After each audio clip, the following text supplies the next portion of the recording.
মানে ভাওতাবাজি, কিছু কিছু দালালগিরি, কিছু মানুষ আছে না যারা গুজব ছড়ায়, যারা সাধারণ পাবলিককে খেপিয়ে তুলে, যারা মানুষের ব্রেনটাকে ওয়াশ করে, যারা বলছে যে এনআরসি হলে ভারত সরকার আমাদের নাগরিকদের তাড়াবে, আমাদের বাঙালিদের তাড়াবে, আমাদের বাঙালি নাগরিকদের তাড়াবে।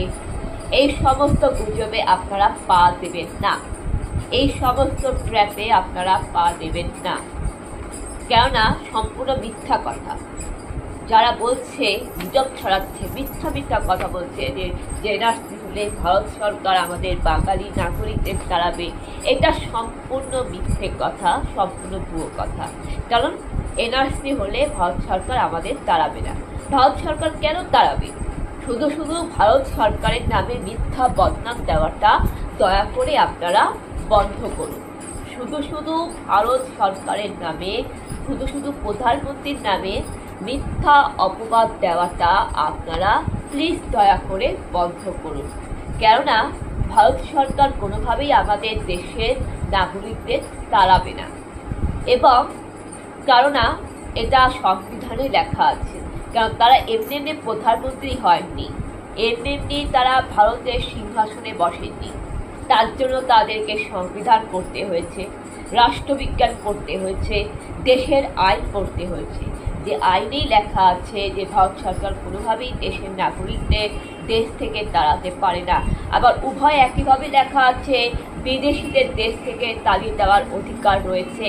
যারা বিদেশ থেকে বহিরাগত, যারা বিনা পাসপোর্ট, বিনা ভিসাতে, অসৎ উদ্দেশ্য নিয়ে বেআইনিভাবে, অবৈধভাবে, চোরের মতন চুপি চুপি ভারতে দখল করে অনুপ্রবেশ করেছে, তাদেরকে দেশ থেকে তাড়িয়ে দেওয়ার অধিকার ভারত সরকারের রয়েছে। এটা ভারতীয় সংবিধান করে।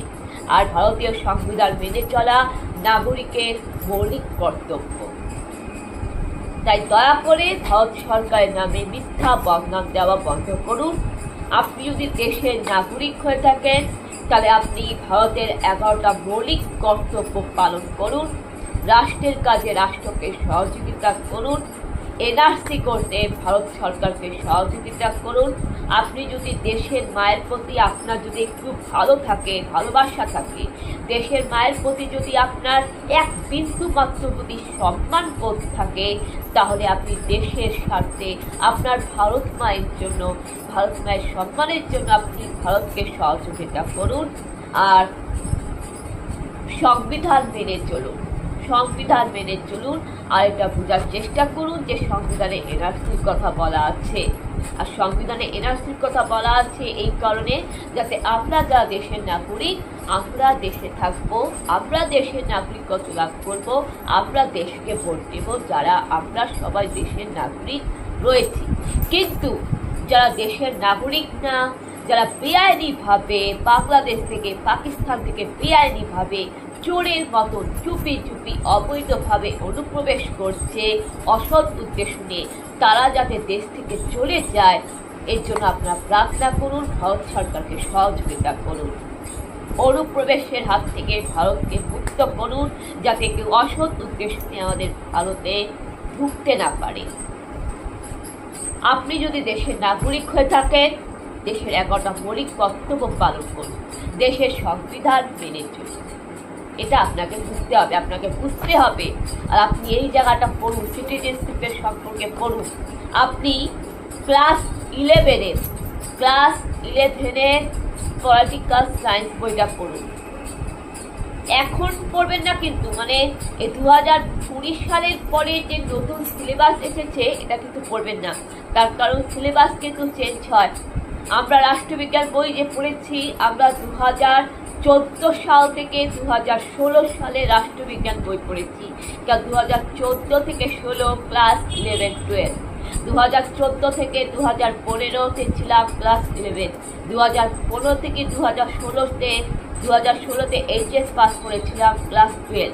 তাই 2014 সালের 11-এ রাষ্ট্রবিজ্ঞান বইটা পড়বেন, 2015 সালের 11-এ রাষ্ট্রবিজ্ঞান বইটা পড়বেন, 2016 সালে 2015 থেকে 2016 সালে ক্লাস 12-এর রাষ্ট্রবিজ্ঞান বইটা পড়বেন। অর্থাৎ ক্লাস 11, ক্লাস 12-এর যে রাষ্ট্রবিজ্ঞান বই সেটা 2014 থেকে 2016 সালের 2015 সালে রাষ্ট্রবিজ্ঞান বইটা পড়ুন, এবং ওখানে কিন্তু সংবিধানে এনআরসির কথা লেখা আছে, এবং ওখানেই লেখা আছে সিটিজেনশিপের কথা, যেখানে বলা হয়েছে ভারত সরকার কোনোভাবেই আমাদের দেশের নাগরিকদের দেশ থেকে তাড়াবে না, কিন্তু বিদেশিদের দেশ থেকে তাড়াতে পারে, বিদেশিদের দেশ থেকে তাড়াতে পারে। এটা ভারত সরকারের অধিকার রয়েছে, এটা ভারতের সংবিধান বলে, যেটা বাবা সাহেব আম্বেদকর তৈরি করে গেছেন। তাই আপনি যদি দেশের নাগরিক হয়ে থাকেন তাহলে আপনাকে সেটা পালন করতে হবে। সুতরাং এখানে এনআরসি হবে এই কারণে, যারা বিদেশি বহিরাগত শত্রু, যারা বেআইনিভাবে চোরের মতো চুপি চুপি আমাদের দেশে ঢুকে পড়েছে, সেই অবৈধ ভারত দখলকারী অনুপ্রবেশকারী বিদেশি বহিরাগতদের দেশ থেকে তাড়াতে হবে। এটাই হচ্ছে এনআরসি। আর এনআরসির কথা সংবিধানে লেখা আছে। তাই আমরা যদি দেশের নাগরিক হই, দেশের নাগরিকের মৌলিক কর্তব্য তো পালন করতে হবে। আপনি যদি নাগরিক হন, আপনাকে মৌলিক কর্তব্য পালন করতে হবে। মৌলিক কর্তব্য যদি পালন করে থাকেন তবেই আপনি নাগরিকত্ব লাভ করতে পারবেন। আর মৌলিক কর্তব্যের মধ্যে কি? সংবিধান মেনে চলা, রাষ্ট্রের কাজে রাষ্ট্রকে সহযোগিতা করা, দেশের জন্য দেশের কাজে ভারত সরকারকে সহযোগিতা করা, দেশের আইন মেনে চলা। তাই এনআরসির কথাও তো সংবিধানে লেখা আছে, আর সেটা তো আপনাকে মানতেই হবে।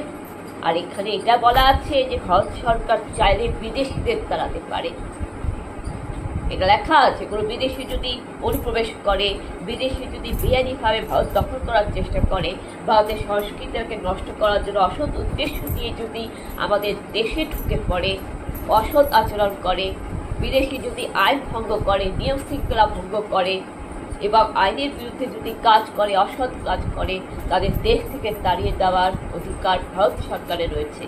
কিন্তু কোনোভাবে ভারত সরকার আমাদেরকে দেশ থেকে তাড়াবে না।